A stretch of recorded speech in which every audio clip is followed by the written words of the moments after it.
Hello, my Astro family. This is Lada from astrolada.com, and these are your 2020 yearly horoscopes. Thank you for choosing me to lead you through this year, and I'll try to be as comprehensive and as interesting as possible. And 2020, this is an intro for all the signs, and basically, I want to tell you what you have to prepare in order to get the most out of those horoscopes. As you know, if you've known me from before, we don't only look at the sun sign. Everyone knows I'm a Libra because I'm born in October, I'm an Aries because I'm born in April. Well, this is just your sun sign. But actually, there are way more personal signs, those of the ascendant, which change every 2.5 hours, and those of your moon sign, which changes every 2.5 days. So I would like you to check your 2020 horoscope, starting with the ascendant sign, the moon sign, and then the sun sign. They are all those horoscopes are good for the three signs. And some of you might have the same sun and moon sign, or ascendant and moon, or whatever, but most people usually have the sun, moon, and ascendant in different signs. And the order of importance is always the ascendant, after that the moon, especially for women or people born at night, and the sun, especially for men and people born during the day. So, how do you find out what your ascendant, sun, and moon is? Very easy. You need to know your time of birth.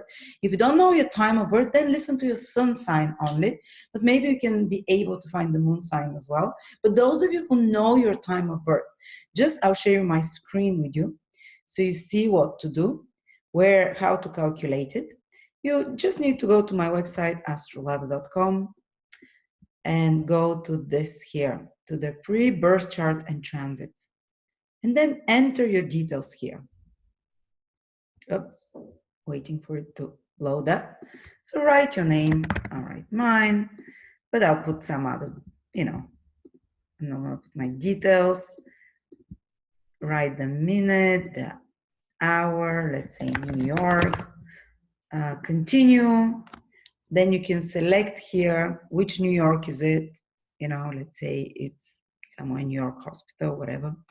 And continue, and you will see the chart. Here it is. Sorry, it's taking a little bit longer to chart. Oops. This is a chart. All you have to look here is at the planetary details. You see? And only the first three, where it's abbreviated, ascendant, sun, and moon. I want you to mark down the degree basically of your ascendant, sun, and moon, and the sign.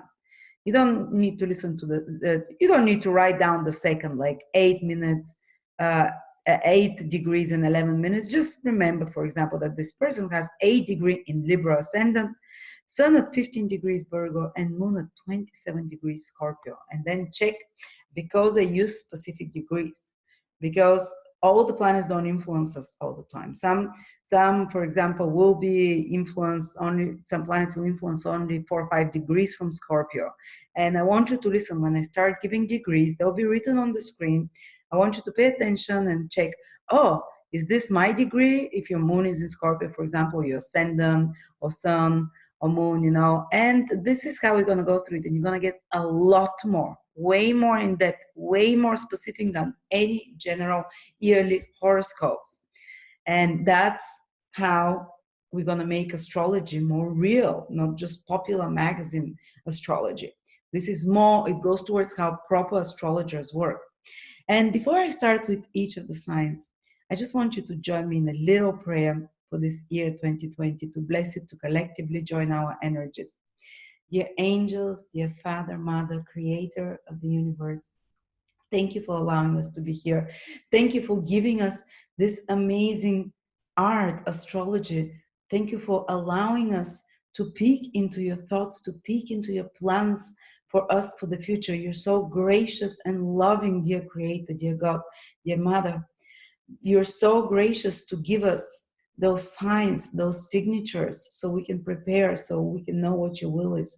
Help us live according to your divine will in 2020. If there are any challenges for some of us ahead, help us accept them with dignity. Help us transform the qualities in us that bring on those challenges. Or if it's something karmic that we have to bear, help us accept it with humbleness. For those of us that have good moments ahead, Those of us that divine blessings will be poured, help us stay humble, help us stay grateful, and help us develop more love for each other and for humanity and for God, so we don't become too proudful. Help us, this year 2020, touch our hearts, whether through challenges or whether, and both will exist, challenges or positive developments for all of us. Let them all lead us to more love and connection with your divine presence. Amen.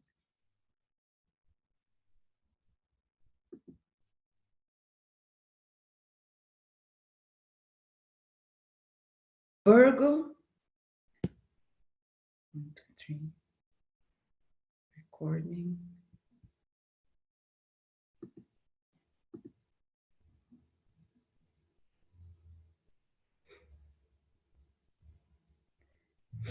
Virgo 2020, and that's for anyone who has their sun, moon, or ascendant in Virgo. Always check the 3 of those, because some people, as you remember from the intro, correspond more to their sun sign, some to their ascendant, some to their moon signs. So what does 2020 hold for Virgo? We always start for what for me is the most important planet, Saturn. Of the visible planets, whatever Saturn is in your horoscope, usually for 2.5 years. This is what will be the major area for learning a lesson, the major area of work, of consistent effort as well. And for the past 2 years, 2018, 2019, Saturn has been exclusively in the sign of Capricorn, which is your 5th house, which is usually not the easiest influence of Saturn. And 2020, Saturn continues to be there on and off. It's out of it for about 3 months, from around March till July, but it goes back again. So again, we'll focus on what Saturn going through the 5th house tend to give. And a lot of you already have experience. A lot of you have felt sometime in the last 2 years what I'm talking about as a consistent area of focus and of lessons, to repeat something over and over, because the lessons of Saturn, we learn them only the hard way, by the school of hard knocks, as they say.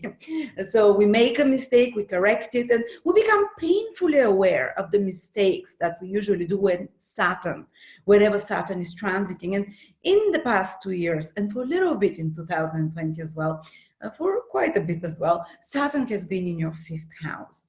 And the 5th house, first of all, is connected to feeling sense of joy, feeling sense of a childlike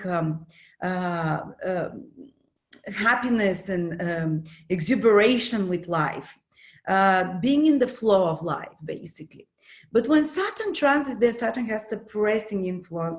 Saturn has an influence to slow something down, or influence to even block something for a little bit.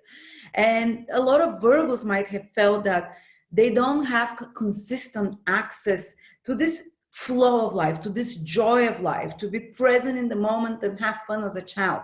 Often this might, for some of you, turn out, for example, as plenty of responsibilities, because Saturn is connected to responsibilities, which kind of overshadowed or blocked the ability to have fun, to enjoy yourself, even to think about dating. 5th house is also known as the house of love and dating and romance, whether you're married or single. When Saturn transits the 5th house, often there are some hard lessons in regards to love and romance that we have to, that keep repeating over and over till we get it, till we get the point and remove the things that we're not doing right when it comes to love and romance, or till we basically kind of, because Saturn is like the cleaner. Saturn is the cleaner, or Saturn is the planet of duty and the servant.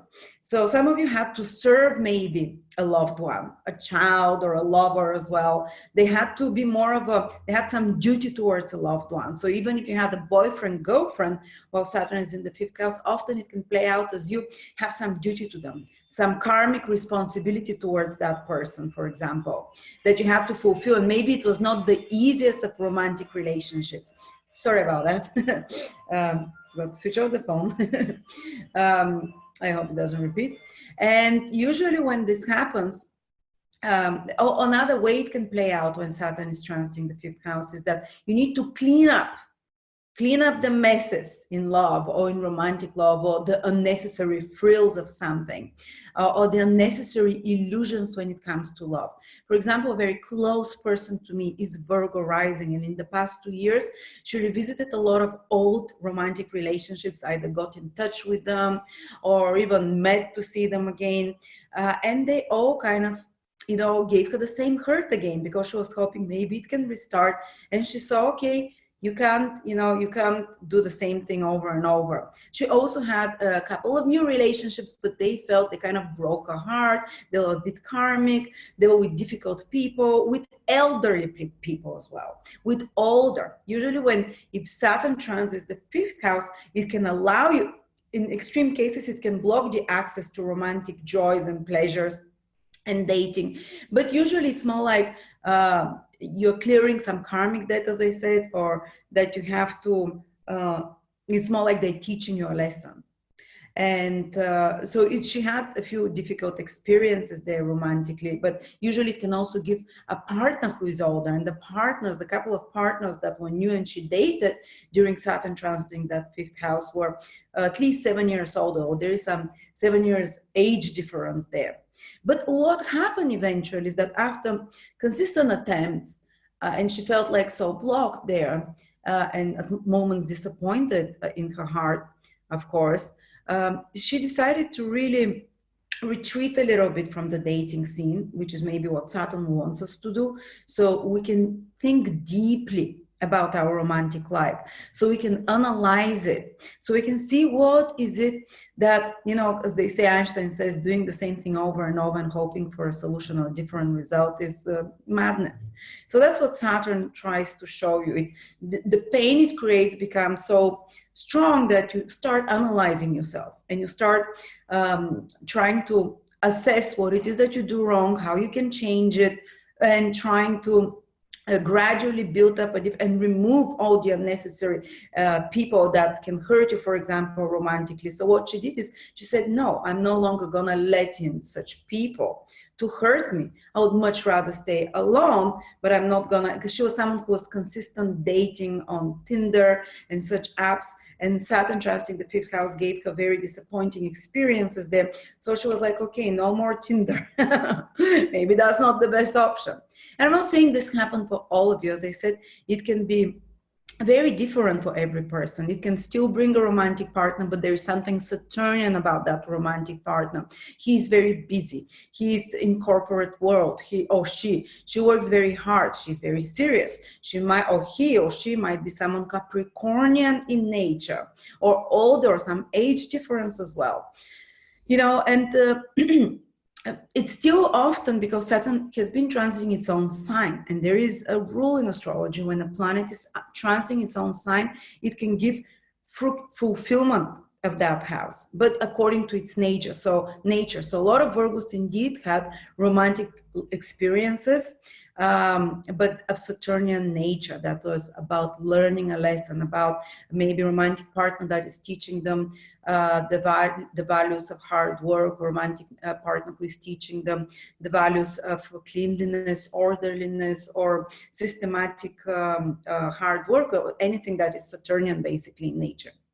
So, and Saturn continues to be there, but I have some great news. Jupiter is going to join Saturn in the fifth house and will turn everything around in 2020 in your love life. The hard lessons that you learn about your love life, what it is that you should not. Saturn is about what it is I do not like when it comes to my romantic life, what it is that I don't like when it comes to how I express my love life, or what people I let close to me and I give my love to. Saturn made you very strongly aware of that, what you don't like, but now Jupiter is coming to join it. And there is also an ancient rule: when both Jupiter and Saturn are together in the same sign, they manifest that house very powerfully.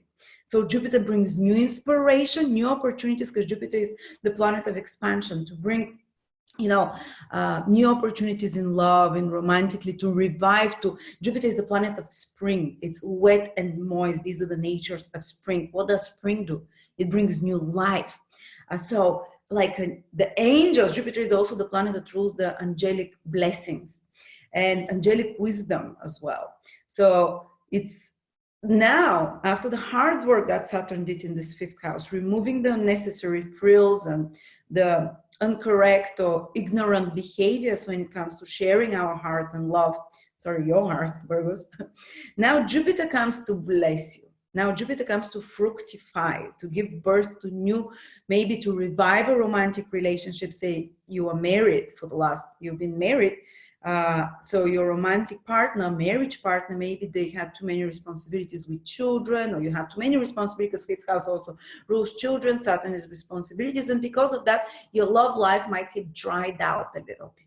You know, you might have felt some distance in your heart, some disconnection. The fifth house rules the heart, this connection of warmth you feel to someone, that you want to create something beautiful for them, you want to surprise them, you want to, you know, when you walk around and you're like, a flower, I'm going to give it to my loved one. When you feel inspiration, that's the feeling of the fifth house when it's not blocked. But with Saturn there, it kind of got blocked. And now Jupiter comes and says, okay, you did the hard work, and I'm going to bless you in that area. So this can be revival of the love, rediscovering your partner, marriage, or boyfriend, girlfriend that's existing, rediscovering them with new passions, like falling in love again, for example, for some of you. For others, is new love because you've learned your lessons. And now 2020, Saturn continues to be there. So you still have to have this Saturnian approach. I'm not going to let you play with my heart. I have boundaries for certain things. I have requirements when it comes to my love life, because Saturn is the planet of rules and requirements, and you have to do it the right way. No frivolous dilly-dallying, you know. No kind of let's have a threesome type of relationships, or oh, let's do it long term, but we can date at the same time other people. No, Saturn wants to do it the traditional way, and it still continues to be in your fifth house, but Jupiter now comes, and Jupiter says, but now I'm going to bring you someone better quality. So I'm going to bring you someone that can bring out that joy in your heart. That's not just going to teach you hard lessons of Saturn, but it's going to bring that, the food for the soul, that food for the heart that makes you jubilant. And, you know, like I expressed, that makes you, that I said earlier, that makes you want to create, that makes you want to sing songs and go dancing with your partner and make them presents and surprises. But again, there is the tinge of Saturn. There is also the need for it to be a committed one, the need for it to have certain responsibilities together and certain boundaries.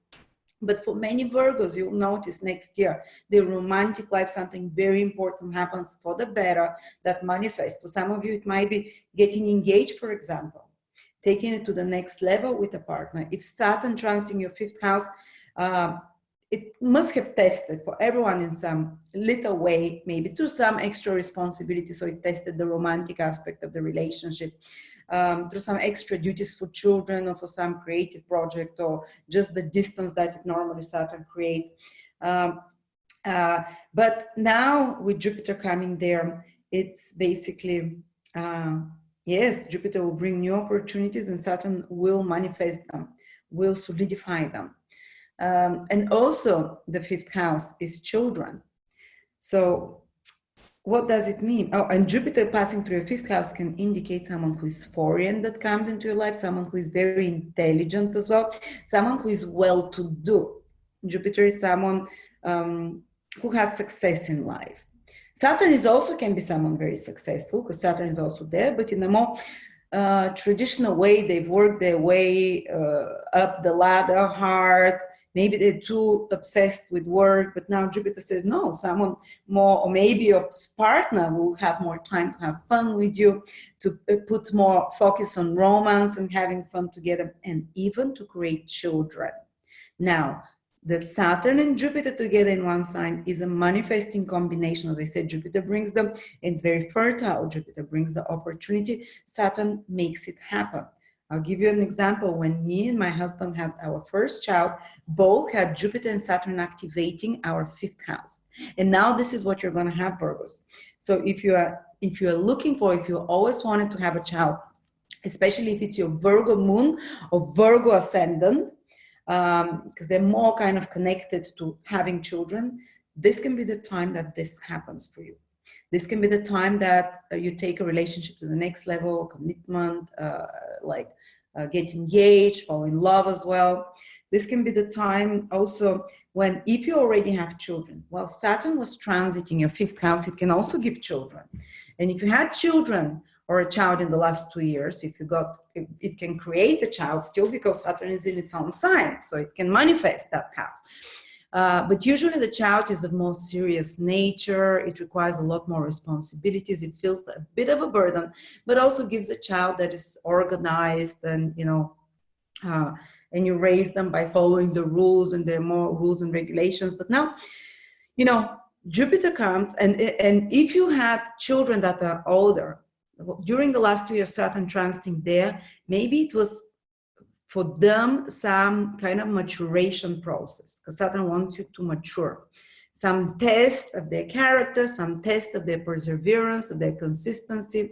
So something made them, maybe they had some heavy responsibility. Maybe they started a new school where the academic environment was more demanding and challenging. Maybe they had some, in extreme cases, some obstacles. Some maybe they detached from you. Well, Saturn was only Saturn in your fifth house.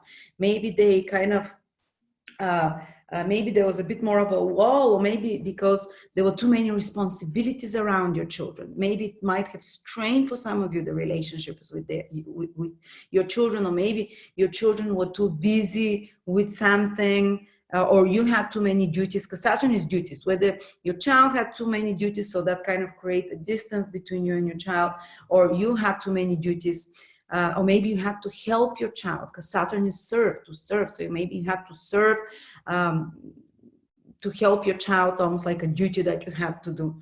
But don't worry, because Jupiter is entering 2020 your fifth house.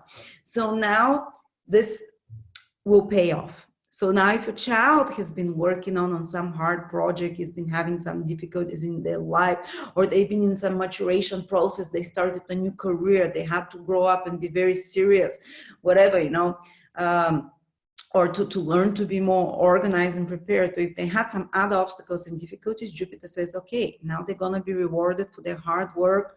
They're going to get recognized, or the problems or the distance that existed between you and a loved child will be healed.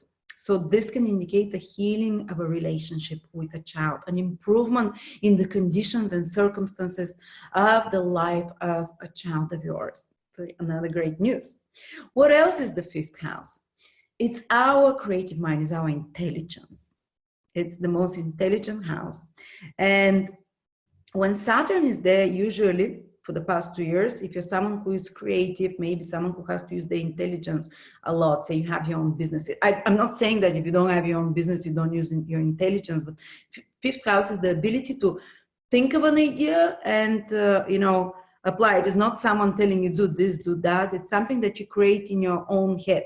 It doesn't have to be pottery and writing songs only, or performing on a stage, because a lot of people say, oh, fifth house is all about creativity, but I'm not like an artist or anything, so big deal. No, it's our intelligence, some creative ideas that we have, some inspiration. And often Saturn transiting its own sign, what I saw with a lot of Virgos in the past 2 years, they were having, because Saturn creates, you know, when it's through its own sign, they were having some very good ideas, but they were very Saturn focused in regards to work, to responsibilities, in regards to their knowledge, because the fifth house is also knowledge. Their knowledge deepened, because Saturn deepens, in regards to matters concerning especially science or career, and such kind of more Saturnian matters as well. And often, and I also noticed that a lot of Virgos that they in creative fields, some of them had blockages there. Some of them said like, some of them are very productive. They had, someone I remember had to write a book. It was a Virgo moon lady with a Virgo rising, and she's been writing a book for the last 2 years. She said it's been going slowly, because creative projects go slowly when Saturn is there. They are coupled with a lot of responsibilities, but she kind of said, usually she sits, she has an inspiration and starts writing pages and pages. Says, I discovered that the only way to keep doing my creative projects, you know, whatever is writing a book or working on a new website or on a design of something, you know, or making blankets for your grandchildren, anything, you know, the only way for you to, when Saturn is around, to make it work is to set yourself every day a certain amount of time. So you say from 10, so it's very regulated, from 10 till 12, I'll sit and I'll write, no matter what. And then it's almost you train yourself to do that. So that's the best approach whenever Saturn is still in the 5th house, to do some creative project, to be very organized with it rather than to wait for a whiff of inspiration to come. But Saturn is very constructive in its own sign. So a lot of Virgos manifested creative projects and great ideas that required a lot of effort and organization. A lot of Virgos, I saw, they decided to put order in their creative styles, to clear up its kinks and funks. To a lot of Virgos, I saw, not a lot, but a couple of clients that were creatively involved. They started using they started using motifs of folklore, of ethnic traditions, which is what Saturn is the keeper of the old knowledge, of the old traditions. And they started getting very interested in older hobbies that are connected to the past, to the ancient things. I also saw a few people develop Saturnian hobbies, because Saturn, 5th house is hobbies as well. So one was like, started gathering rocks and got really into rock crystal healing. Saturn rules crystals and rocks of any sort. And not only that, when Saturn transits the 5th house, you can turn a creative hobby into a work project, because Saturn is work. So I saw some Virgos turn their ideas, so some cherished ideas, some cherished hobby of theirs into work, which kind of always, when you turn a hobby into work, it drains some of the joy out of it. But it can be very productive. It can be very, it can give joy to other people, to your clients or whatever. But I just saw a lot of Virgos through my clients that they were working on putting a passion of theirs. 5th house rules our passions, our creative ideas, our inspirations, putting it into something practical, into something, organizing it to make it like a business of some sort. Or others discovered Saturnian hobbies, like I told you, crystals, or sculpture making, or rock climbing, or a sport that is Saturnian, that is about endurance, going the long run, slower, but very long distances, for example. There are all types of Saturnian hobbies, but it's like, it can be whittling, it can be sculpture making, it can be building, architecture. Saturnians are all those. So if you have any of those hobbies, often Saturn in its own sign can be very constructive for you to develop them consistently and continuous in 2020, to manifest them. But because Jupiter is joining now, it will infuse a note of joy again into your creative hobbies, maybe help you discover new creative hobbies. Or if you have a creative hobby and you've been working on it to make it materialize into work, into service for others, now Jupiter passing there, you're going to start seeing the results of that. You're going to start seeing, now it's no longer going to be about work again. You're going to start flowing into the joy of that creative approach. You see, also, people often get amazing new creative ideas when Jupiter is there, and the flow of their creativity becomes way more spontaneous now, rather than planned and organized, like when only Saturn is there. So very important year for creation for all Virgos, with the 2 most important planets in their 5th house.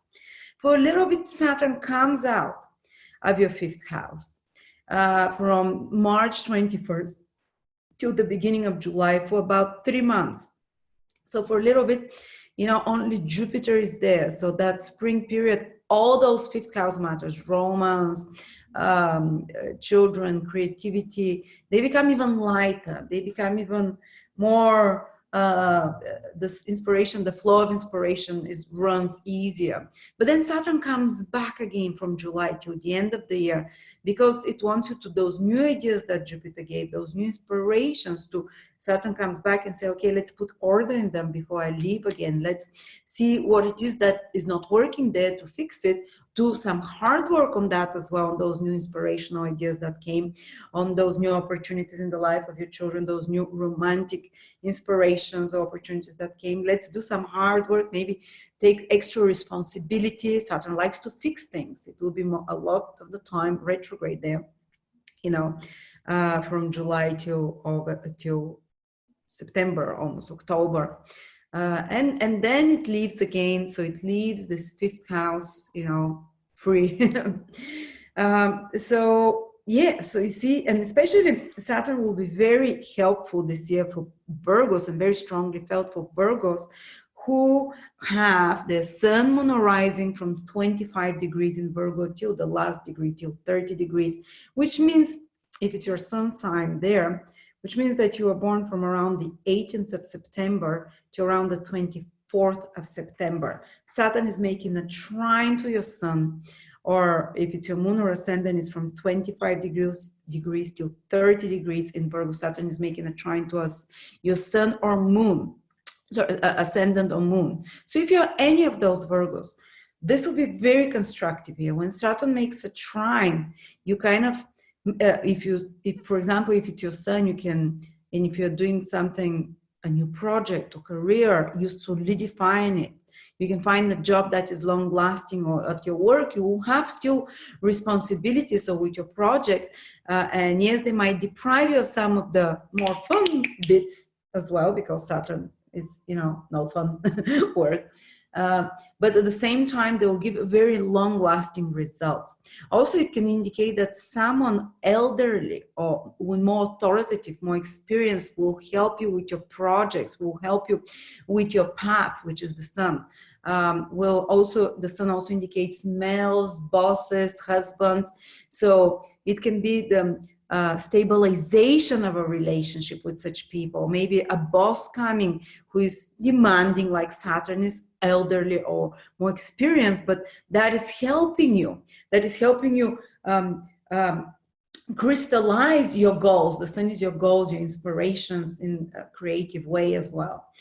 So for you, this is especially valid. Or stabilize your work positions or relationship with such males. So a male in your life, if it's your sun basically born from 25 degrees to 30 in Virgo, a male can, in your life, father, you know, husband, can be more demanding or more busy with more responsibilities, but again, does not clash with you. It's also a good time if you're born those degrees, with the sun especially, to collaborate with someone on something creative or on something work or career or project, someone older, someone with more experience, someone Capricornian in nature, maybe Capricorn sun, moon, or rising. Capricorn people will bring you good things, or Saturn people, older, you know, higher in hierarchy and such.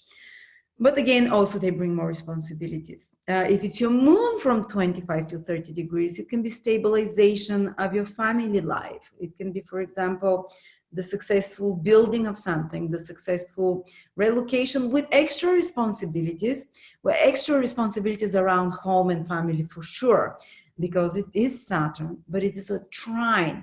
Especially the responsibilities might be around raising of children or connected with childcare, because it's from the fifth house, but extra responsibilities around home and family and personal life, which is what the moon is.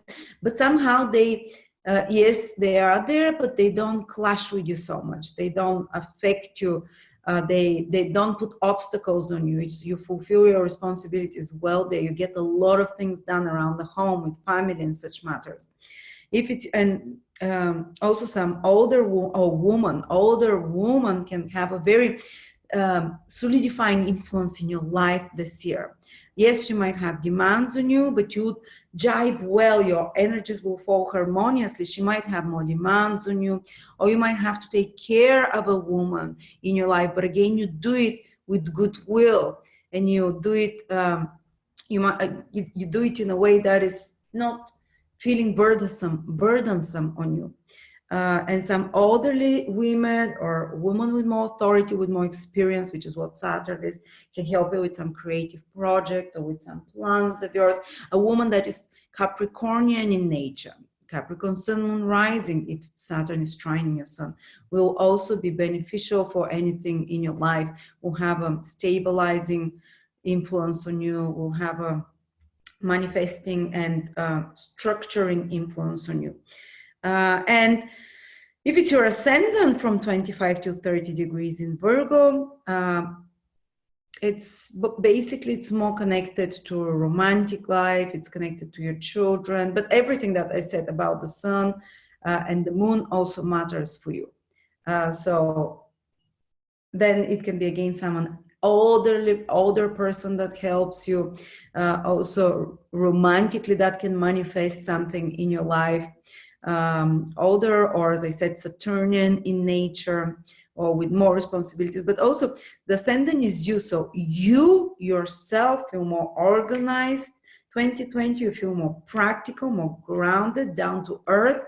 It can have strengthening influence on your health as well. It can have the influence of helping you lose weight, because Saturn trine the ascendant helps lose weight, or do some sports, because Saturn is doing it from the 5th house of hobbies, which is Saturnian. Start climbing rocks, start trekking in mountains, start being in wild nature, start doing some kind of a regular exercise. Saturn, but don't push yourself too much. Saturn is exercise that can help you, that you will, because it's in the 5th house, it's in something enjoyable, but something that you do by increments, little by little. You don't kind of force yourself into it too much, like, oh, I'm gonna run 10 miles today or something like that. You do it slow but consistently, or you can start doing like walking 30 minutes per day and like that, you know. All right. Jupiter is going to help so many Virgos this year, especially Virgos that are from, all Virgos will feel Jupiter next year, but the ones that will feel it the longest are Virgos that have their sun, moon, rising from 17 to almost the end of the sign, till 30 to 28 degrees in Virgo. I tell you that even the 29th and 30th degree in Virgo will feel it. But the specific degrees are 17 to 28 degrees in Virgo if you have your sun, moon, or ascendant. Jupiter is making trines 3 times from your 5th house to you. So you in particular benefit from Jupiter the longest, around 9 months. If you're born with degrees before 17, this happens just in the first part of the year. If you're born with degrees, no, but there are no degrees after 28, 20, 29, 30, you might feel the influence the strongest around November 2020. But Jupiter making a trine to your sun first. So basically, if your sun is from 17 to 28 degrees, it means that you were born from around the 10th of September, I'll put even the 16th, till, I would say even till the 23rd of September. So large chunks of you, Virgo suns, will feel Jupiter 3 times. Again, I say the others will also feel it. Everything matters for them, but not as long. It's a one-off, it's shorter, it's the first part of the year. But you would feel it almost for 9-10 months. And Jupiter making a trine to your sun usually means a new inspiration coming, a new idea, because the sun is our creative mind as well. Jupiter is making it from the 5th house. It means new opportunities for your career. For some of you, it can be promotion. For some of you, it can be your business going very well, giving very good results. For some of you, it can be expanding your business, because if you're doing any business, that's the sun again. It's your creative masculine side. If you're, the sun is also important males in your life. So some Jupiterian male can appear, or something very good can happen in the life of important males. For example, father, husband, that they can get a promotion, they can get an opportunity, or you can meet a new important man in your life who is helpful, whether for business or for personal life. And he might be Jupiterian person, someone who is Sagittarius, someone who has sun, moon, or ascendant in Sagittarius or Pisces, you know, or don't look at the sign so much. We don't want to get so specific. We don't want to, but someone will appear who is like Santa Claus, who brings gifts, who helps you with something, who helps you with some vision in your life to move forward with a goal. to feel more free to express yourself. It might be a teacher as well. Jupiter is a very teacher-like quality, a new inspirational teacher that you find who brings certain knowledge, some higher wisdom to you that expands, that helps you expand your vision for your life, helps you believe more in yourself. And through the belief, this is the law of attraction. When you start believing more, you start attracting more blessings in your life. So support is coming, especially in the solar things, with men, with bosses, with father figures, with goals and plans in your life. And with your physical strength as well, and vitality that can be strengthened when Jupiter trines the sun. So good, very good things. And because it's doing it from the 5th house, I think it can basically be everything we talked about, the children, your love life. It's very likely entwined in some way with a romantic tinge. That Jupiter, very good expansive influence for you. So what is next? If it's your moon from 17 till 28 degrees in Virgo, the Jupiter is trining it 3 times. And if you're before 17 degrees of Virgo, don't worry, because Jupiter will still do it, but just once. So they can be in the earlier part of the year, up to around March approximately. But the other ones, they can have it for a longer period, basically. So 17 to 28 degrees moon, you are going to have a much longer influence on Jupiter trine your moon, which can mean something very good for your family. This is a very fertile. Jupiter is making it from the 5th. So very fertile to get pregnant. Also very positive to meet romantic partner or to take a relationship to the next level in a very joyful, pleasant way. And the romantic partner will be Jupiterian. It will be open-minded, will be kind. There's nothing cruel there. Yes, Saturn is also around those degrees, you know, from the 25th to the 30th. But this time, because Saturn, Jupiter is also there, the romantic partner will not be only cruel and about tough lessons and too serious. There is the note of Jupiter, which is emotionally someone who is more intelligent, someone who is kinder, open-minded, brings blessings, good karma. You know, it's not teaching you just lessons. Also, the relationships with women, if it's your moon in those degrees, should improve. For example, a woman can help you. So if your mom is having some problems, there can be a release. I had someone who had Jupiter trine their moon recently, and she's been taking care of a sick mom for 10 years. And she was like, when is this gonna end? And I said, when Jupiter trines your moon, because Jupiter is also liberation of a trine the moon, to release, to liberate a burden. The moon is towards a mother. And because in the natal chart you had moon opposition in the natal chart, moon opposition Saturn, which means to have a responsibility towards a mother. And I said, when Jupiter trines your moon, this is when most likely you'll be relieved from that responsibility. So that's how it can play for some of you. If you have a responsibility towards a woman or a family member, the moon is also all family members, can be father or anyone else that's been too heavy on you, you can be released from that. Or it can also indicate moon, Jupiter trine the moon, that expansion of home. Some people do that, or happy relocation. My husband's currently having, he's having it next year, Jupiter. Oh, that's cool. All right, so relocation, building of a home, lucky opportunities to do something with home, some renovation, some finding the right place to live as well. And as I said, good things can come to you from female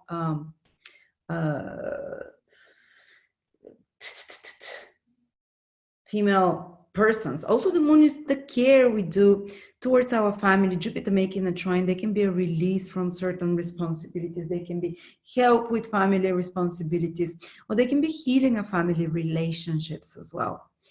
And if you're in property, this moon is very good when Jupiter is trining it, because it can give a successful year in regards to property management or property caring, sales and buys of properties. All right, and if it's your ascendant, everything matters for you. Ascendant, then everything I'm talking about that matters. It can mean strengthening of your health and vitality, more joy in your life, opportunities that come, through love relationships, through children as well, through romantic partners, creative ideas that are flowing into you a lot, all those fifth house things that we talked about Jupiter. All right, then we have another important event. Rahu and Ketu are switching signs on the 10th, basically they're moving into your 10th, Rahu and Ketu in your 4th house. And what does it mean? Rahu and Ketu are the karmic nodes. Wherever they go, the eclipses start happening. And eclipses mean fated events. And it's starting from May already. The eclipses actually in your 10th and 4th house start happening already from, sorry about that, my notes start happening from from June, actually. Yes, the eclipses, they start happening from June. So you start feeling that influence of Rahu and Ketu, switching signs from June. The first eclipse is June the 5th. It's lunar eclipse in Sagittarius. Then there is lunar eclipse on the 30th of November in Gemini. And on the 14th of December, solar total at Sagittarius. So really some of the most important things that you're going to experience is on that axis, 10th, 4th house, especially around June and then the end of November and December. But starting from May, the nodes enter the south and north nodes of the moon enter your 10th, very important houses, and it's still the end of the year and the whole 2020. So it's starting like a year and a half process that you're going to notice more and more. So fated events in what areas? Well, Rahu in your 10th house means that, and wherever Rahu goes, you manifest materially there. And you try new things, you become adventurous, you experience, you become desirous, you focus on that with more passion. The 10th house is your career and social standing. So a lot of you will kind of get their eye focused on higher achievement, on getting recognized. Often people can change jobs when there are eclipses in their 10th house. When it's with Rahu, Rahu is a job for a better one, you know, for a higher position, to climb higher in the hierarchy. Often people can, if they stay in the same field, they can have some promotion because they become very ambitious and driven. And if till now you didn't try and climb up the ladder, now with Rahu in your 10th house, you'll be like, no, I'm doing it now. Then you might go and try to make, because Rahu is the snake that goes, you know, on snakes and ladders. Rahu takes the ladders. He's the snake that goes up the ladder, sorry. So instead of going, ooh, like that, winding its way, Rahu just goes like, oh, there is like here, you know, a fast route. And even sometimes people can find a bit way over their head when Rahu passes over their 10th house, because they start something bigger in regards to their career. They go into a career that is more, that has more, that they need qualities that they still haven't fully actually, some leadership quality often, some leadership role that they're still not fully ready for, but they take the risk. Rahu is the risk taker. So you might feel like a bit out of your depth with this new higher responsibility, with this new position in a higher social standing, because your desires became so strong, or will become, sorry, because your desires will become so strong for this social recognition, for this higher climbing, for this expansion of business or something. You will get it. Rahu there often gives that. But you can feel a little bit overwhelmed because you're not prepared yet, because Rahu was the trickster. He pretended to be a god so he can drink the juice of immortality and become a god, but he became a god. It's kind of fake it till you make it type of thing there. And I can tell you a funny story. When Rahu transited my 10th house from the ascendant, that was 7 years ago, something like that. That year I decided that I'm gonna become a boss and I'm going to start working with 7, 8 other psychics and astrologers. I found them from around the world, and I don't have any experience in leadership. And I was just one man band till then. And Rahu transited right across my 10th house, and that's exactly when I made astrolabe like a platform basically, and I became a boss, the 10th house. I'm like, I'm so not a boss. I was so not ready for those responsibilities. And I'm maybe when Ketu passes now there in a few years, I'll be ready. I'll have completed a cycle and I'll be more.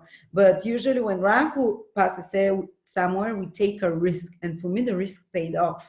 It wasn't easy. I felt overwhelmed. I didn't know how to structure, organize. But often you're given, and not only given, you go for them some high responsibility with more executive decision, with more public visibility. Often people, as I said, can even switch their, work. They can switch to something very new, very exciting. They can be very adventurous. Or if you stay in the same field, you can make like a big change there that takes a risk, that makes a risk, that jumps a few ladders, even before you are ready. But that's what Rahu is for, because Rahu wants to manifest material, and we have to sometimes take risks. And it doesn't always pay off, but I don't want to give you, I don't want to scare you. And it's almost like you'll be preoccupied with that 10th house, career, public recognition. But at the same time, Ketu is in your 4th house from May to the end of 2020 and the whole 2021 almost. The 4th house is family responsibilities, family, home and place of living.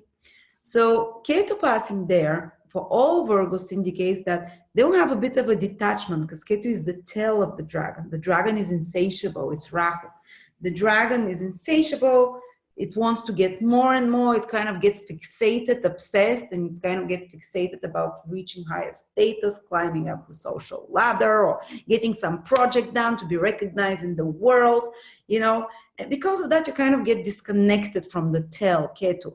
So you can kind of disconnect from your family a bit more, or worldly responsibilities, and hunger for achievement can take you out of your home a bit more often. With Rahu in the 10th, I see people travel more for work as well. Incorporating new things into their career, new approaches. But Ketu there, your home, emotional world gets, and maybe that's exactly what has to happen. It gets kind of left in the shadows a little bit, your family might feel a bit discontent. Whatever Ketu passes, these people signified by that area of our horoscopes start feeling a bit discontent, or like they're neglected, so that's one negative thing that can happen. But if you're one of those Virgos that are having Virgo moons, that are having trine from Jupiter, I don't think that would be a problem. You kind of, the Jupiter trine to your moon, which is family and home, kind of balances those things out.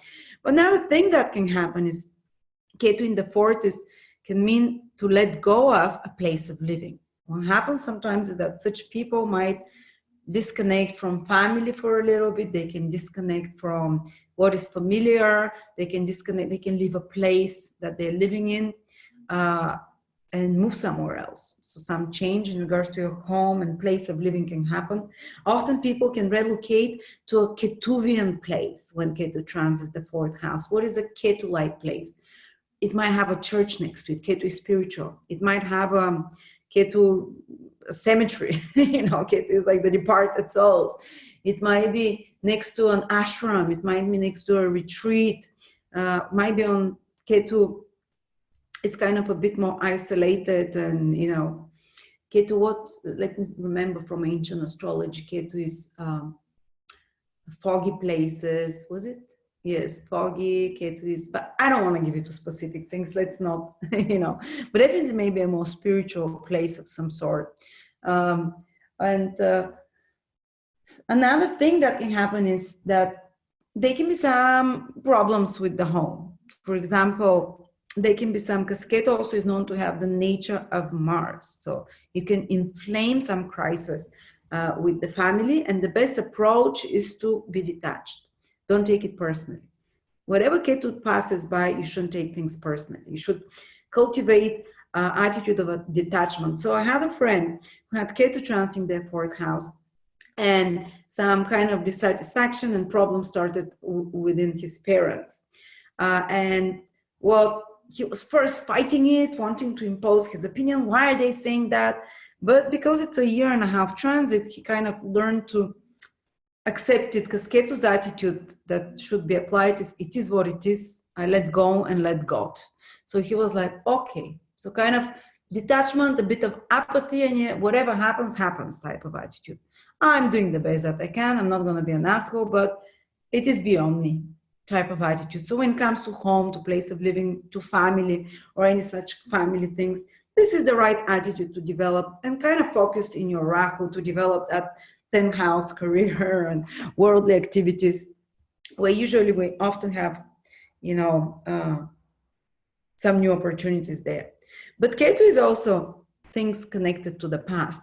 So matters concerning a family from the past can rise to be regurgitated, can be brought to the surface. Maybe some past things that you've forgotten can be brought, some past secrets can be brought, because Ketu is very secretive as well, can be brought to be regurgitated, to be thought over, to be worked on psychologically, and finally released, because the final goal of Ketu is liberation. It's a moksha planet to liberate you, and the fourth house is emotional house, where we carry emotional burdens, especially connected to our family karma.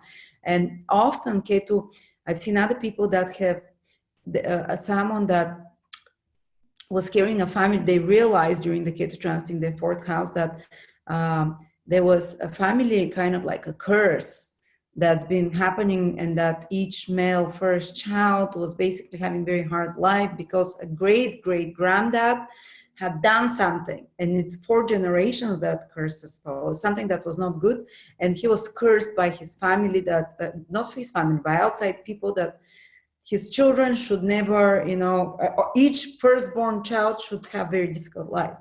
So what this person did is they released, they approached very spiritually that matter. They had like a ceremony where they internally spoke with that grandfather and all the people that were hurt. And it was some kind of spiritual ritual that he broke that kind of family karma. And everything started going well in the males of that family. So it can be some kind of a release from a family karma, from a family burden. Again, Ketu wants to release you from some burden, from some responsibility. Again, there's a bit of a theme to free you if you've been having some heavy burden towards family, to release you from it, or to remove it from you in some way. But the other extreme is to disconnect from family and loved ones. In extreme cases, to say goodbye to a family member. Ketu is lost, to let go. Another thing, and that's the best way it can play out, is some sacrifice connected to home and family, some compromise that you have to do because of Rahu, because of career, or some plans and goals, or another thing that you have to make some, you know, some more like a spiritual approach, or some kind of a approach that you without expecting something in return for a family member. And this is somehow, in this way you pay some family karma. Another thing that I saw is that, for example, a person got rid of properties when Ketu was transiting their fourth house. They sold some ancestral properties, to let go, to lose, to sell, because he moved to work in another place, Rahu in the 10th house. You see, I'm trying to give you all the possible combinations, and I hope only the easiest happen for you. But I cannot guarantee. Usually the hard ones, it's much more rare, the very negative ones. And it's not because it's what your natal horoscope is more like. Okay, and sometimes the fourth house is also vehicles. Sometimes it's like you can release an old vehicle and, you know, let go of an old vehicle, for example. That's a silly way to say, but you might not feel so attached to your roots as well. But you can release psychological issues and drama, or psychological trauma of some sort. But in the process, you know, it first inflames and then it's released. So keep in mind that. All right. Then we continue to the other planets that are very important this year. Mars becomes retrograde. Basically, the whole second part of the year, from July onwards, July onwards till the end of the year, is going to be in your 8th house. Sorry about that. Where is my mind? I forget to switch off the phone. It's my parents. The 8th house, where it means that when Mars goes retrograde, it stays in one sign for like 7 months. So from 6-7 months, from July to the end of the year, it's going to be in your 8th house. So this becomes a central focus for you and some kind of hectic activity around it from July to the end of the year, with a peak from September the 9th till November the 13th, when Mars is retrograde, where the most difficult activity will be. So let's see, what is that?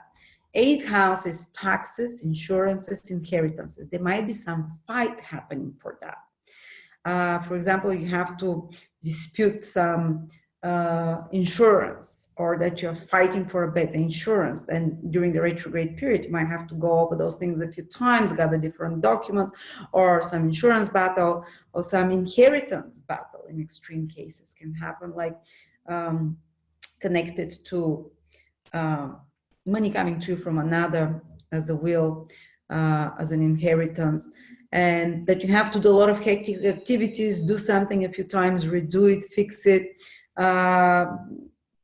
You know, you have to do a lot of, sometimes even fighting, you know, because this is Mars. So Mars in Aries is about activity. Basically, that's to fix things, to do, to be very busy activity, to assert your will there. So you have to assert your will in matters regarding some fight in some cases. But don't worry, Mars is really good. It's basically, it's in its own sign. So even if you're going to have such a battle, very likely you'd win that, because Mars is in its own sign. In regards to insurances, inheritances, taxes, you might be hectically doing something about to reduce taxes or whatever. It's also other people's resources, say an alimony. For sometimes I've seen when Mars is in the 9th house, you're fighting with someone to receive, say you're divorcing your husband or wife, and you have to do something like a battle court, or battle with this person. How much will I get? What will you get? What will I get? So mutual resources. So there can be some stress there in regards to that. There can be some battle. And again, I think it's strong. Mars is strong in Aries, so it might possibly go better for you. But just knowing that such things are coming, you'll not freak out, and you'll be like, okay. And especially when Mars is retrograde, September till the end of November almost. Don't take financial risks, because the 8th house is opposite. Second, it's very financial house, it's mutual resources with partners. So that usually, if you take financial risks and decide to totally, for example, take all your savings with your husband or with your business partner, or even your own money, you know, 8th house is other people's resources and yours, so mutual resources and finances. But because the 2nd house is implemented by the opposition, I would say even with any kind of financial risks, don't take them, especially in the retrograde period, because they can be destabilizing. You can fix financial problems there. If something appeared before that, before September, whatever it became to your attention, something to do with wills, with finances, with resources, with mutual finances, then while Mars is retrograde, you might be fixing it. You might be trying to find, hectically busy to correct that mistake, to change it somehow. And some kind of forensic action happening there. But also because it's retrograde, it means it's slowing down. If you're relying on resources from another source, say maybe these are resources, supplies for your business that come to you from another company. Well, there can be some change happening during the retrograde period. There can be some slowdown with those resources, or some problems. Say you have someone else's resource. The 8th house is something that also belongs to another person, whether it's money or whatever, and you might have to be hectically doing something. Maybe say you have investments of other people that you're dealing with, your stockbroker. That's the 8th house again. And Mars going retrograde, you're changing something there. You're like, oh, you know, but again, they said not too big risks, but you might, if there were some losses, you might have to fix something, to change it, to make some very hectic activities for the investments.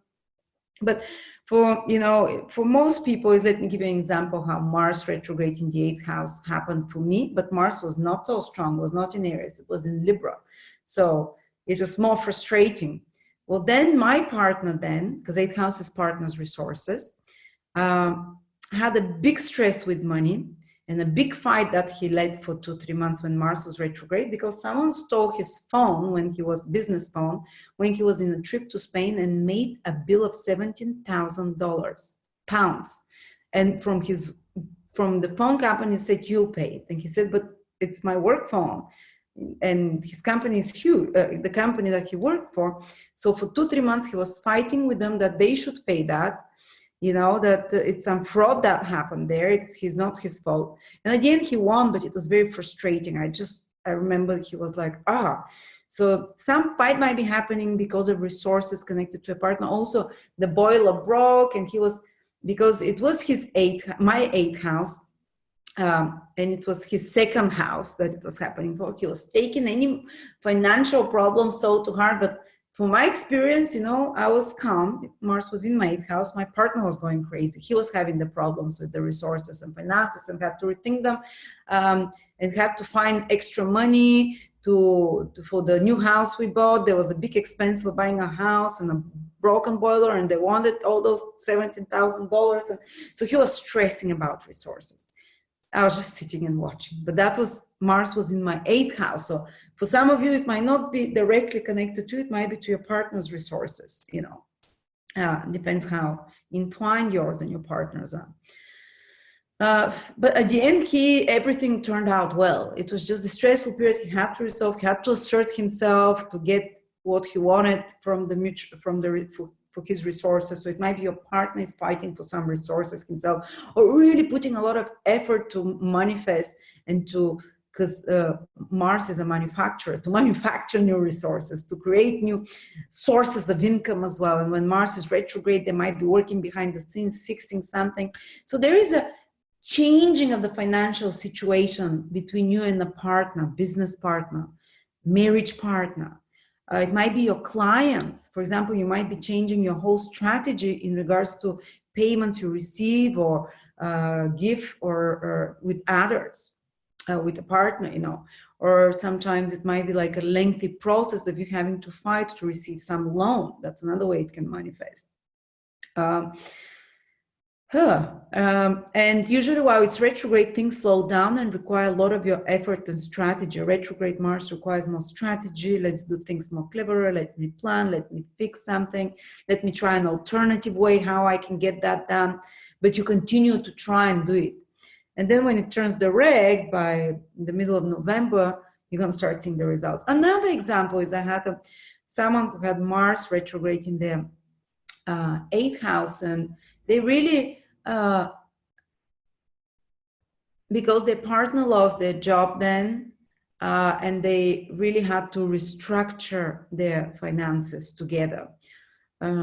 So that was another way. Another way, I don't want to scare them. Another person is that when Mars stayed for 7 months in their 8th houses, they decided to really change how they receive money from others. So they started trying to basically, as far as I remember, like they tried to expand the business, and they included a lot of other partners, and those through their partners, but it was very technically challenging to do that, and it took him or them a few months to implement the technical side so they can make money through partners as well. So Mars was put into a lot of busy work to technically fix something or create something during those 7 months that will implement the possibility to create more income through others.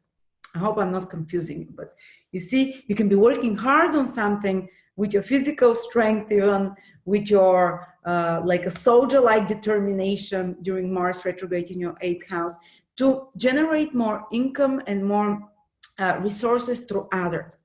It's just more effort that you have to put during the retrograde period. And a retrograde planet is 3 times more powerful, but it requires 3 times more push and effort, and it gives 3 times more longer lasting and stronger results.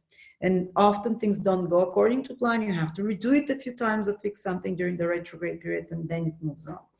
All right, but don't make huge financial risks. Another thing can happen is, like I've seen with stockbrokers, is that they can, when Mars retrograde in the 8th house, the markets can turn around for products that they are, and it can be a flip, So for investors, if you invest 8th house is where you're investing, you're on the stock market or something, on some company. So during the retrograde period, things can turn around, they can flip, and sometimes I've seen it for the better, you know, but that entices them to hectic action, to start moving things around and whatever. But some changes with resources, finances, and active pursuit and of such goals is happening in the second part of the year. What else is the 8th house? Oh, it's psychological transformation. My God, one of the most important things. For 8 months there, when Mars goes, this is the natural house of Mars. When Mars goes there, it can make like a breakthrough in a psychological situation.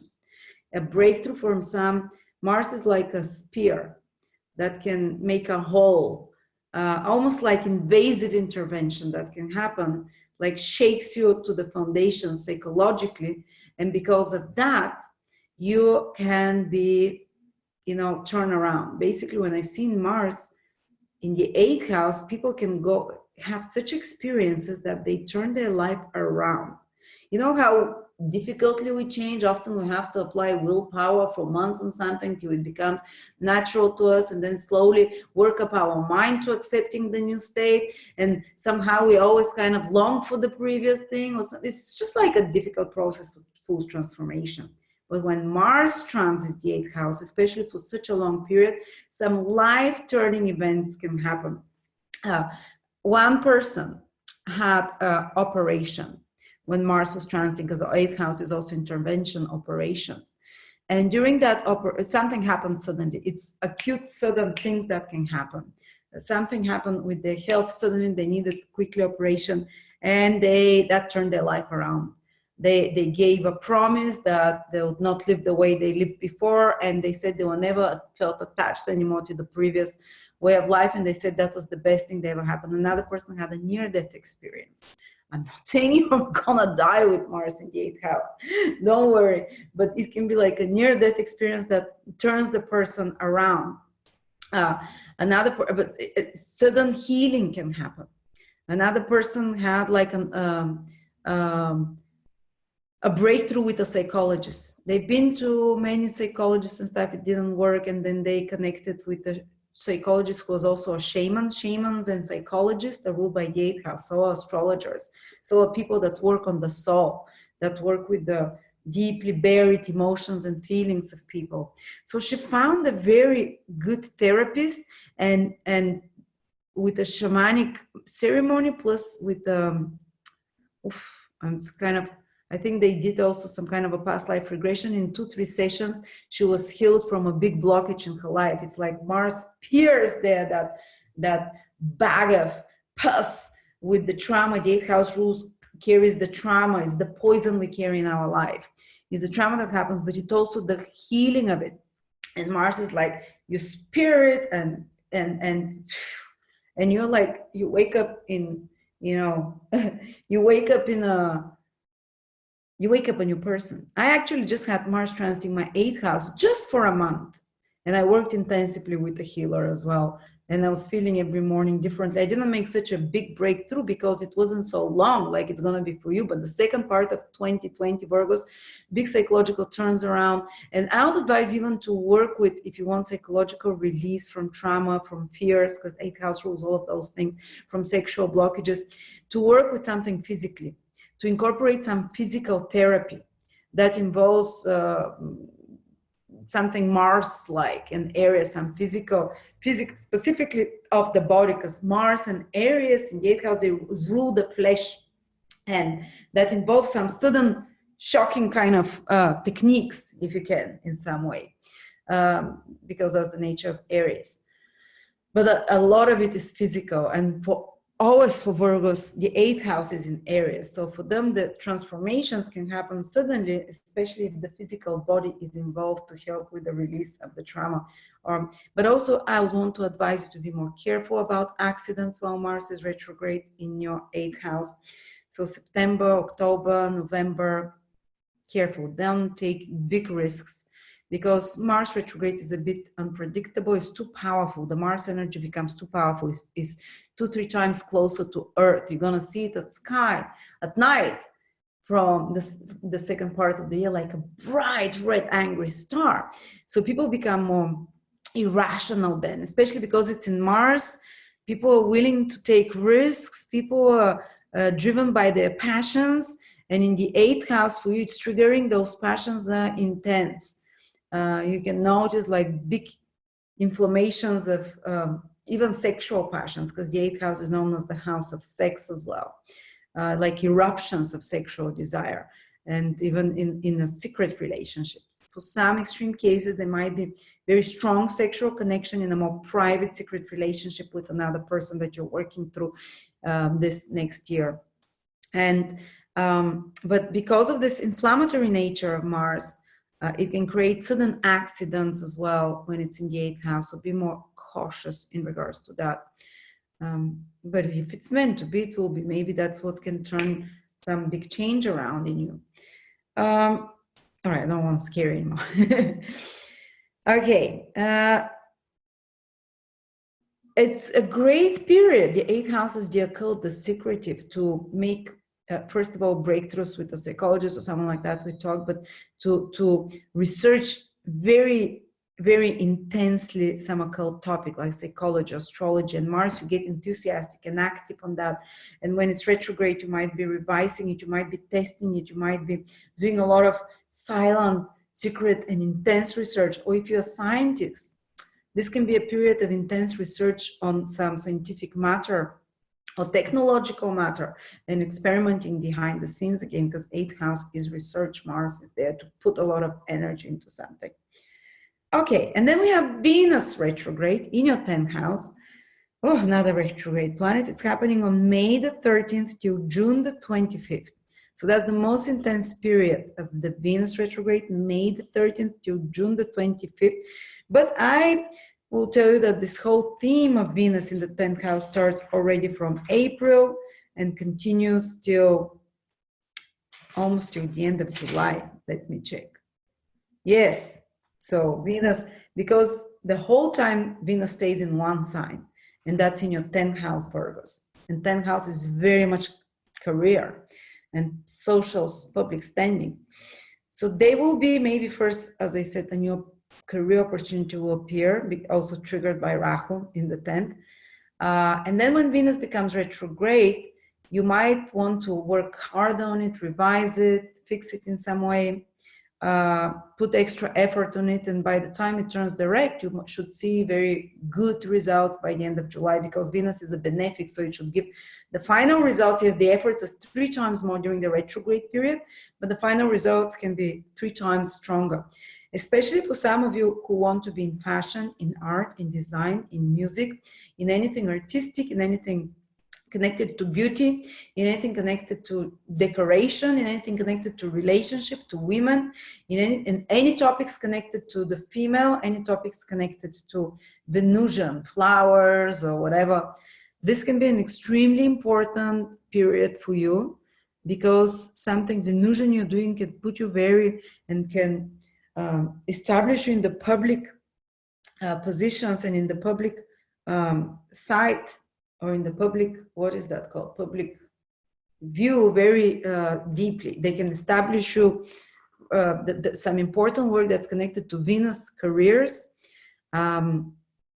Especially hectic it becomes from May 13th to, let's say, the whole May and the whole June. But then it can improve your social standing manifold and bring you many blessings till the end of the summer. Let's say till August, you can see those results.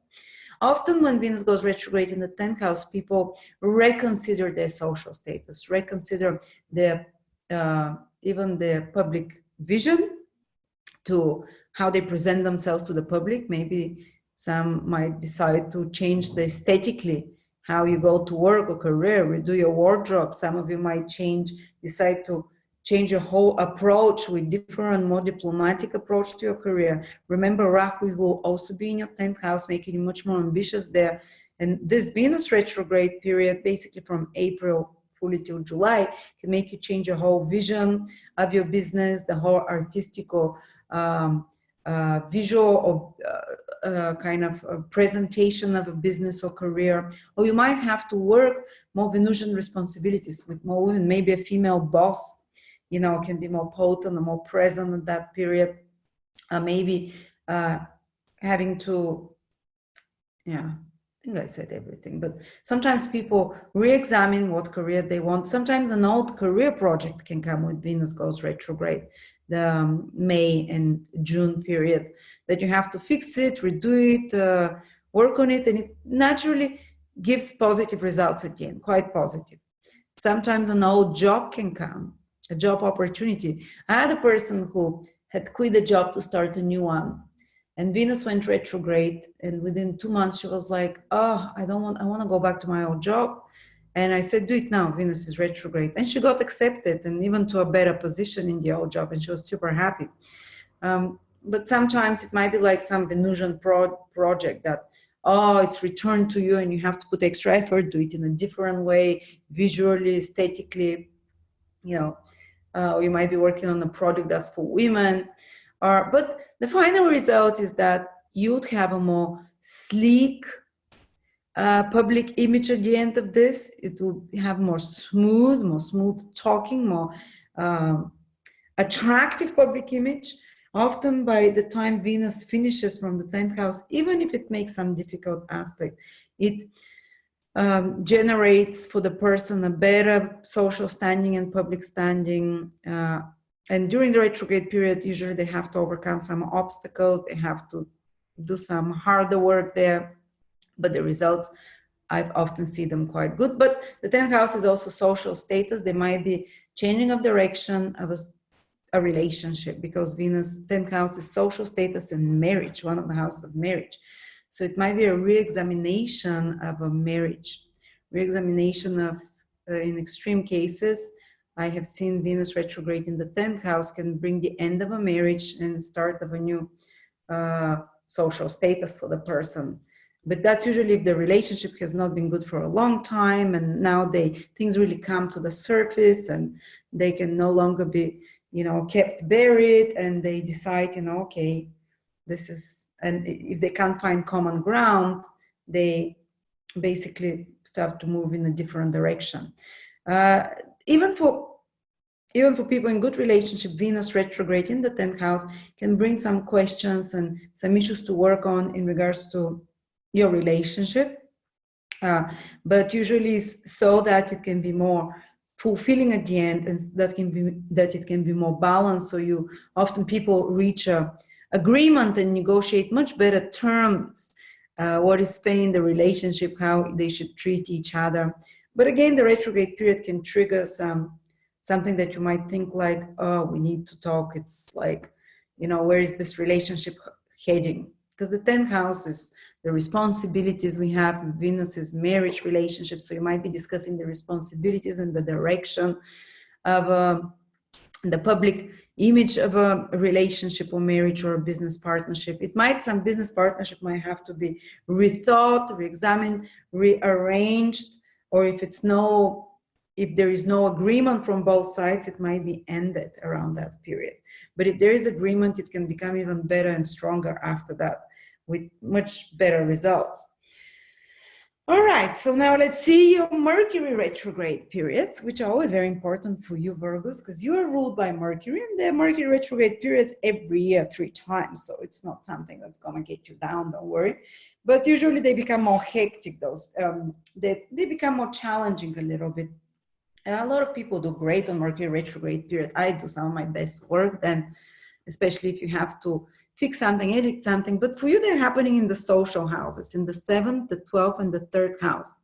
So it means that those Mercury retrograde periods, you'll be meeting a lot of people from the past, reconnecting from people you haven't heard from a while, rejoining forces with someone, re-examining certain relationships, and bringing things from the past that you haven't mentioned to a partner, to a friend, to a brother, to a sibling. So let's see, the February Mercury retrograde starts in the middle of February and it's till March the 9th. So around that period, maybe a little bit before, maybe a little bit after, Mercury is retrograde in your 7th house, which is connected to business partnerships and relationships and marriage and contracts. They can be the re-examination of a contract, so it can be fixed. And they can be the re-examination of a partnership, personal or business. They can be some things that you have to say to a partner, or a partner says to you that were brought from the past. Some important discussions that happen, some important negotiations. They can be the delay of some negotiations connected to business deals, to agreements with clients, the re-examination of the terms and conditions of those agreements. They can be the decision to drop certain clients, or to drop certain people you're associated with. In extreme cases, it can indicate the ending of a marriage or a business partnership. But if the two sides cannot reach any agreement, basically, Mercury wants to find with words to, and if there is like total breakdown of the communication. But usually they can be just like a mini crisis in relationship, that you have to bring something from the past, work on it, and say, okay, let's do this better. Let's examine that. Let's change the rules of that agreement. So that's what it's best for, and especially Virgos that are born that have their sun, moon, or ascendant from 0 to 13 degrees will feel this Mercury retrograde very strongly, because that's where it's moving, 0 to 13 degrees Virgo, which means that these are the people who have their sun born from the 24th of August to around the 6th of September. But if you have 0 to 13 degrees Virgo, the February-March Mercury retrograde, you have to be a bit more cautious then. But even then, I can give you an example. I've had a couple of Mercury retrogrades opposite my sun and opposite my ascendant. And one of them broke up a partnership with someone, a business partnership. And I was very distraught at the moment. Certain things came out of the blue that I was told about, that this person has been doing, that I was not aware of. I was like, oh, I've just given birth. And I was like, how can this person do that? And I told them, sorry, can't work. And she started threatening me, and they were like a crisis. But that was the best thing that ever happened. Ever since I broke up that business partnership and that collaboration, oh my God, the business shot up, and so much negative energy went away from my life, because I was afraid of that person. I was scared. I've never been afraid of someone so much, but I was afraid never to confront them, even though the business was mine. I didn't, and it's like, so it was such a blessing. So always find the silver lining, honestly, when those things happen, even if it's like a final thing, whether it's a relationships, partnership, business contract, a client you lose, God is helping you, honestly. You'll see it after that. At the moment, it is stressful yet, but or he makes you, or the universe makes you just improve that relationship a bit more. When Mercury goes retrograde in your opposite sign, also your partner might be more challenging, or bring things up for discussion, and some important decisions have to be taken. But also on another more simple level is that you can meet someone from the past. A past lover can come back. You can get news or hear something from someone you haven't heard from a long time. Old clients can come back to you. Old collaborations can come back.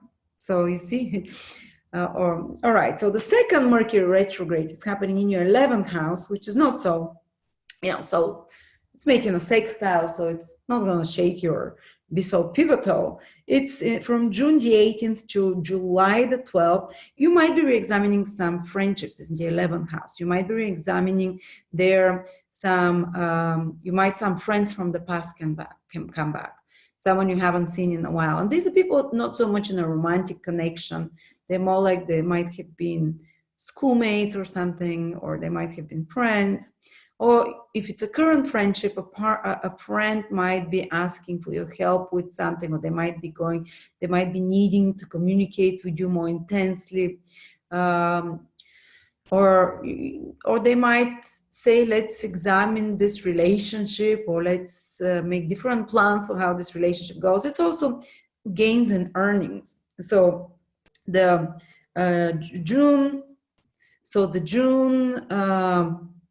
July 1 is you're basically a little bit more, the July 1, it's way more supportive. It's in the 11th house, and you might be re-examining certain gains and working extra hard with your skills which is Mercury, which your skills and which your abilities to fix or to generate by the end of this Mercury retrograde, which is the end of July, the middle of July onwards, to have to rework some projects which will bring you more gains again. And it might be a project that you have to put out in the public eye, that you might put up in the to be appreciated by the larger scale groups, which is the 11th house, to put it out in the public eye, basically for appreciation. Or you might be having extra duties to organize some big groups meetings or some event with larger groups of people, friends. So the retrograde period is like when you're preparing, is when you're putting some extra touches there. You see? So that's what it can be. Some very important event can happen with large groups of people. Just give me a second. Okay. So, and the third one is for October the 13th till November the 3rd, Mercury retrograde. It's in the third house, partly in the second house. For a very short time, you might be revising some of your resources, finances, make some changes with money. Don't take big risks financially around that time with money, but revise, make a different plan for the future. Or maybe sometimes there can be some extra expenses that happen around that time. And mostly it's in your third house. So again, these are siblings, relatives, neighbors, co-workers that you can meet from the past. That something that hasn't been mentioned can come to the surface to be discussed. In worst case scenario, to be shouted about and argued, and then hopefully reconciliation. But some kind of a re-examination of a relationship with a sibling, with the relatives, with the neighbor, with the teammate, playmate, and even friends is third house. These are not our closest friends, but these are friends that we hang out with, that in our daily environment. Or you might be busy with some project. Third house and the 11th and the 7th, they're all business houses. So during those 3 Mercury retrogrades, people that are in businesses, that are dependent on clients, that are dependent on marketing, on advertising, that are dependent on having a lot of business meetings and stuff. Very hectic time for them. They'll just have to maybe redoing projects or maybe redoing strategies for business, for advertising, for sales. They're all sales houses. They're all marketing houses. They're all houses of communication and information and exchanging with other people. And that's what business is and trade is. So for traders, 3 very hectic periods, and business people to plan, to organize, to have to use the intelligence to negotiate more, to have to put extra work in some business project with more meetings and things like that, with more negotiations, with more discussions, or to redo it's just especially projects that they're working, that are intellectual, that you use the mind or the skills, that they're working in small group environments or with big people or just with one associate. This is kind of quite present around Virgo in 2020. And often at the end of Mercury periods, yes, they're frustrating, the retrograde one, because you have to fix something, you have to put extra effort. Something's not according to plan, we change it. And then you end up in a month after that, you're like, oh, so much better now. I'm so glad we did that. I had another Mercury retrograde period when it went through. Mercury retrograde was, I think it was in the 3rd house. And I was just basically, I got all my old courses, changed them around, gave them a facelift, because 3rd house is something course, a product, some training, made them a lift, and I sold them while they were retrograde. I did that. And then I sold them they sold just as much as when they were new. So you see, these are the kind of very nice ways Mercury retrograde can manifest. The last Mercury retrograde in your 3rd house, the more negative things it can do is some kind of more crisis situation with siblings, with relatives, with neighbors, some things that you have to do together to overcome through communication, maybe more busy and more responsibilities in any administrative or sales job, and maybe some trip that you've planned from the past, you can make it happen then, because it's something that you've already had in mind, retrograde, so it can happen then. But again, you have 3 intense periods of mercurial activity, even before the retrograde, you know. And you might have to fix or clean up the last Mercury retrograde, your emails, your phone, your Facebook. Often people in Mercury retrogrades, their 3rd house, they're like, okay, I'm cleaning up my Facebook. Okay, I'm removing this. Okay, I'm systemizing my contacts in a better way. I'm putting order there. Once I had Mercury retrograde in the 3rd house, making hard aspects from there, and I received an email that I need to give my password to PayPal, or else they'll switch off my account, and I gave it.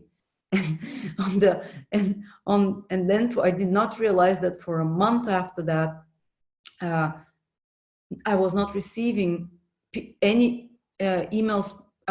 People were sending to a fake email that they created, and people started saying that I've been asking for money from them.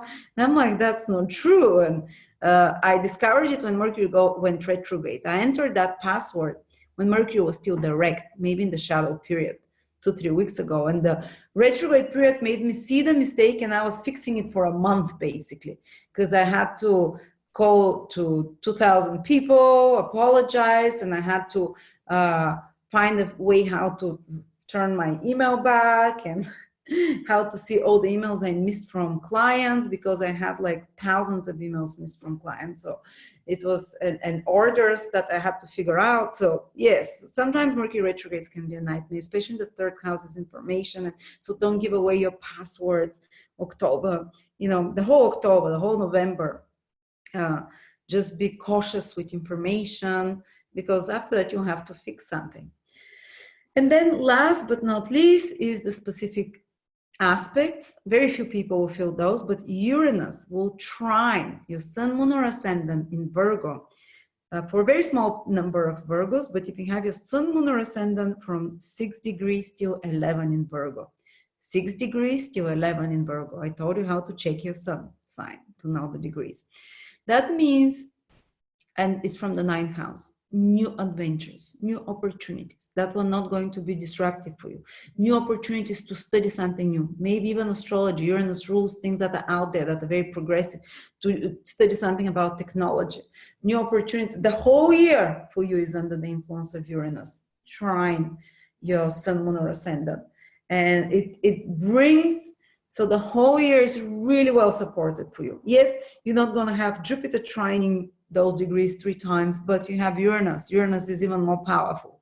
So new exciting people can come into your life, and they're not disruptive. If it's your son, new exciting man, or new exciting business opportunities to incorporate some new technologies, to incorporate new things into your business, to expand into new territories as well, to expand your mind, to expand your creativity. An interesting Uranian man or inspirational figure can come into your life, someone with Aquarius or sun or moon, or someone that's just like out there, someone who has a lot of crazy, not crazy, but progressive, because it's a trine, it's not disruptive, it's progressive, but it's excitable. Adventure time, guys, whether it's your sun, moon, or ascendant, Uranus trine it. If it's the ascendant, usually it's relationships, opportunities to travel, to study, because it's from the 9th house Uranus, opportunities to have like a new approach to life overall. It's like something will start looking different in your appearance. You might decide to do something very different with your look. It's not going to be something shocking. It's not going to be something that, oh my God, but it's going to be a new you, a new appearance as well. Uranus trining a sun, moon, or ascendant raises the vibration. Things start moving faster. If it's the moon in your personal life, in your emotional life, in your emotional connections with place of living, fantastic time to relocate, change place of living as well. Even to detach from old relationships emotionally, it will happen easy without difficulty. It's like, you know, to detach from old places of living that you're attached to go and explore different places of living. Exciting new women can come in your life if it's your moon, or something exciting, new adventure for your family. If it's your ascendant, it's for everything, for your appearance, for your approach to life, that Uranus brings you this new, more fresh look, new youthful ideas, cutting edge ideas, inspiration. Uranus rules divine wisdom. Jupiter is angelic wisdom, divine is above. So you're going to have flashes of inspiration. You're going to have, they're going to come to you, and you get excited about that, and actually can even wire you up a little bit so you can feel a little bit, but accept those new things. They're coming for good. Relationships started during Uranus trine Sun, Moon, Ascendant. They usually are exciting. They usually are open new opportunities, new ideas for you, open up your mind for bigger ideas, whether personal or business relationship, doesn't matter. And yes, so you can incorporate new ideas, but in a way which will not be disruptive to the things that exist already in your life. Then we're going to have a small group of you Virgos that are having Neptune influence that is more challenging. Those are the Virgos, Sun, Moon, or Rising, that have Sun, Moon, or Rising from 18 to 21 degrees. 18 to 21 degrees in Virgo. Now, you're going to also have Jupiter trining. So Jupiter will save you, but Neptune is kind of more powerful. So for just those degrees, Neptune opposition Sun, Moon, or Ascendant, there can be some delusions, some deceptions. Someone can mislead you. You might thought that or you might be ambivalent in your relationships with others, not sure what you want, not sure what you want if it's your Sun in regards to your career, confused about where you're heading. This Jupiter can help to some extent, but I can tell you the Sagittarius that had Jupiter transiting Sagittarius this year and Neptune squaring it, most of them felt more Neptune. But I think Jupiter will still save the situation, somehow it's not going to be, but there will be some disappointment, some losses. This is what Neptune is about. Some illusions that have to be, they will be burst, the bubble will be burst of your illusions in some way. And just the best remedy for Neptune transit is to let go and let God. You don't feel as motivated, you don't feel as focused, you don't feel as certain. And sometimes it's okay not to feel certain. Sometimes we cannot always go and know where we're headed. Just go with the flow and know that now you're kind of on a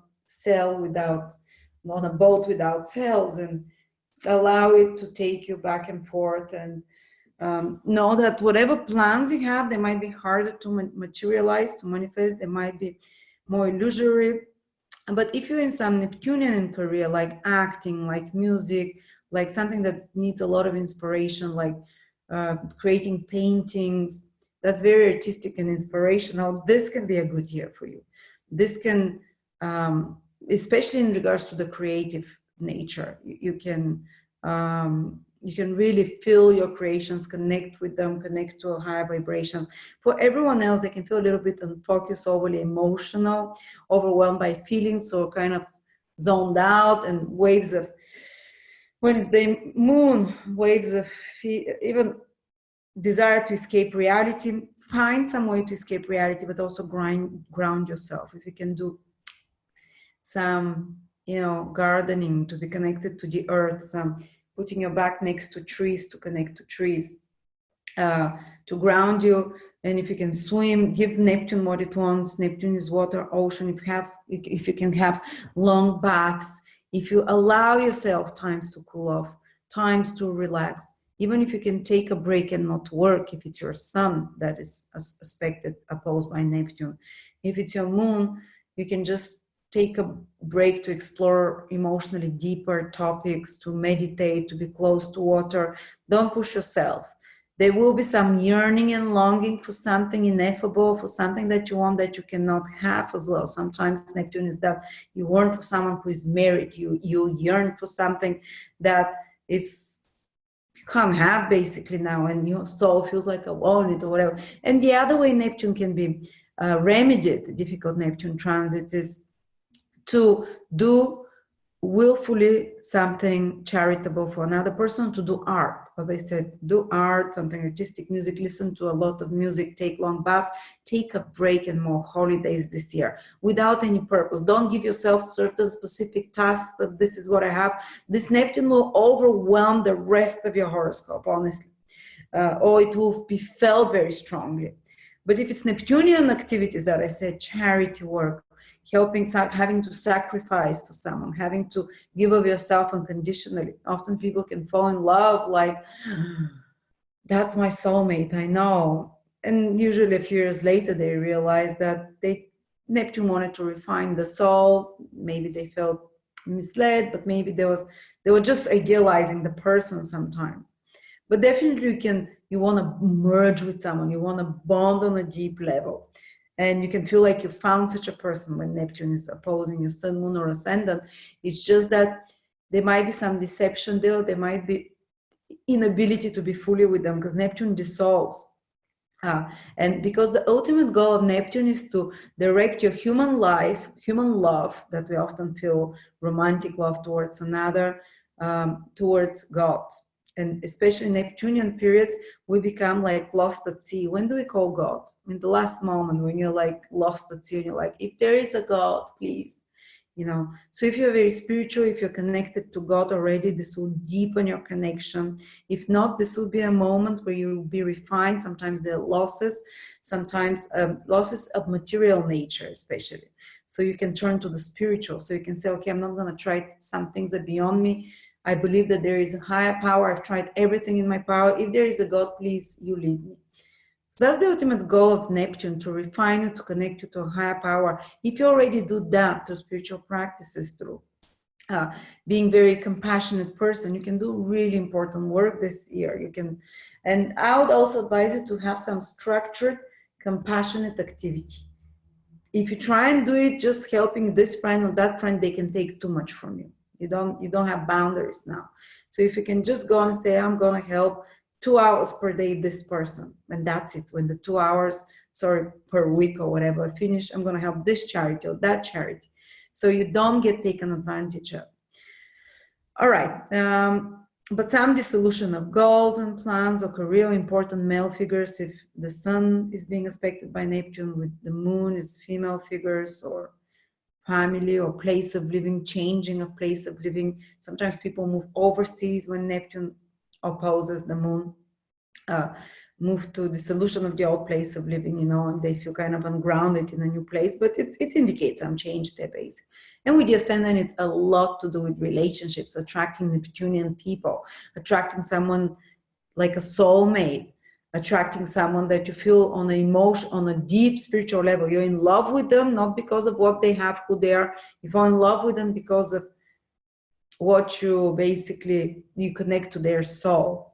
And because Jupiter is also making trine, I think it can work out such relationships, but you can fall like really passionate, deeply, romantically in love. You just be aware that you're idealizing a bit too much. But for some of you Virgos, that's what you need, actually, to idealize and to really open up your heart, because usually Virgos are guarded in love. Virgo is ruled by Mercury, which rules Virgo is the sign of discrimination. They're very discriminative, but now you're going to lose this discrimination towards a partner. When it comes to business, be more careful, because Neptunian business partners, they're not reliable. They can promise things they can't deliver. They can disappear. Or when it comes to romantic side, you can experience now like love that you think, oh my God, this is, twin flame. And maybe this feeling of twin flame will disappear within 2 years when Neptune moves away from those degrees. But, it doesn't matter. If it's a solid relationship, it will stay. So yeah, that's what it is for Neptune, if you're having the Neptune opposition Sun, Moon, or Ascendant. And then you have another group of people who are having Pluto transit. Now, Pluto transit is from 22 degrees till 25 degrees in Virgo. The Pluto transit is a trine from the 5th house. It's really strengthening. So while the Neptune people will feel like, oh, Pluto is like, you take power. You get empowered. You get, especially if it's some romantic experience, if you're from 22 to 25 degrees Sun, Moon, or Ascendant, because Pluto is in the 5th house, it will give you a very deep, intense sexual connection there. It will be more of a sexual romantic experience, sexual relationship than I love your soul, I love your potential, like the Neptune people before. It will be like, gonna put a spell on you. I desire, you know. Also, they can feel very deep creative inspiration. They can have the willpower to achieve some grand vision, some grand project, because Pluto gives power. Pluto helps you take your power back. And when it's trine, it happens in a natural way that you feel more powerful now, that you feel more deep and perceptive and understanding. So that's very good for your sun, for career, for relationships with men that are more intense, more deep, more sexual.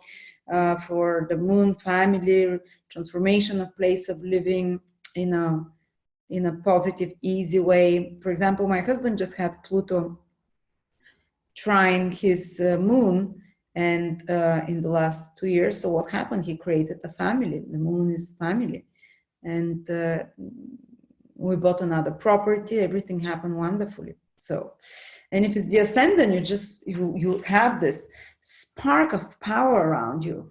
Appearance can be transformed in an easy way. If you decide to lose weight, it will basically happen. You have the power to lose weight or to reshape your body, because Pluto transforms, and it won't feel like an effort. It will just come so natural, and you'll feel like, I just felt natural to do it. You can transform your appearance, but it will have undertones of sexiness. It will have undertones of, seductiveness, of power, of strength to it. And it can strengthen your health as well if you're those degrees, because Pluto gives powerful regenerative energies to the body, while the Neptune people who are having Neptune opposition 18 to 21 degrees, they can, it's more ascendant, they usually Neptune weakens the immune system. It creates more watery conditions, more susceptible to colds, to wetness, more susceptible to inflammation, not like containing water and stuff. It kind of weakens, but opens the door to bacteria and stuff. But Pluto people from 22 degrees till 25 degrees in Virgo, Sun, Moon, or Ascendant are having the opposite effect. They're strengthened because it's a good Pluto aspect, So they can have some transformative experiences, deep healing experiences, which is Pluto in a non-deep realizations, fantastic for learning astrology, the occult, all such kind of deep topics that makes them more reaffirmed in life, stronger in life. So there you go, Virgos. Wow, that was a long one. I hope I didn't bore you. So many things. Some of them are clashing, but because some are just for small degrees of people, small number of people. But if you don't have time to check all of those things, just always come to the beginning. Saturn and Jupiter, these are the important ones always. And also, if you'd like to basically to have it way more systemized, we have created with my teacher written horoscopes month by month. We're still writing them, but it's so much clearer. I do it visually because I'm passionate. People love to connect with that passion and energy to understand it. But if you want it really well systemized, really well organized, we have the written ones for you. It's on the $6.99 per sign, and they're, I think, 7-8 pages, really in depth, basically, but not with the psychological things, just with practical. This is what's happening this month. This is what's happening this month. This is what's, it's like my teacher is, she doesn't go into, emotionally this, she goes into predictions, practical, this day not good for this people, this day good for this. I love her style. No romanticism there. But anyway, thank you so much. Wishing you a great 2020. As I said, there are a lot of planets supporting you. Saturn with a trine, Jupiter with trines, Uranus with trines, Pluto with trines. So a lot of you Virgos have such great support this year and such wonderful things. Yes, a few challenging periods here and there, but yeah, life will be boring otherwise. Thank you.